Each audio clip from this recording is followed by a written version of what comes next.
सर्वांना नमस्कार. मी कावली मेघना, मुख्य कार्यकारी अधिकारी, जिल्हा परिषद नांदेड. आपल्या जिल्ह्यांमध्ये नांदेडला 13 मार्च पासून 18 मार्च पर्यंत उमेद मार्फत जे आपला RDD मंत्रालय आहे, ते उमेद मार्फत आपण बचत गटाचा एक मिनी सरस आणि रेणुका महोत्सव हे कार्यक्रम आपण घेत आहे. हा कार्यक्रम 13 ते 18 मार्च असा 5 दिवस आपल्याकडे राहणार. या कार्यक्रमामध्ये आपण आपला बचत गटची जी महिला आहेत त्यांनी बनवलेले चांगले जे पदार्थ आहेत त्याच्यामध्ये फूड आयटम्स आणि लाईफस्टाईल आयटम्स आणि आपल्या महिलांनी जे काही बनवलं असं या सर्व जे आयटम्स आहेत त्या आयटम्सचे आपण एक्झिबिशन लावणार.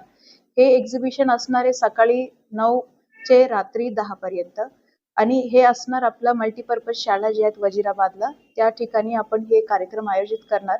या कार्यक्रमामध्ये आपण दरवर्षी चांगल्या पद्धतीने आपल्या नांदेडकरांनी सहभाग घेतलेला आहे आणि या वर्षी सुद्धा मी सर्वांना विनंती करते की तुम्ही तुमच्या कुटुंबासह या एक्झिबिशन मध्ये यावी. आपला मिनी सरस आणि रेणुका महोत्सव जे कार्यक्रम आहेत या कार्यक्रमाला अत्यंत तुम्ही कॉर्पोरेशन द्यावी आणि त्यात तुम्ही सहभाग होऊन आपल्या नांदेडमध्ये हे मोठा कार्यक्रम व्हावी असं मी विनंती करते आणि ऑल द बेस्ट. थँक्यू.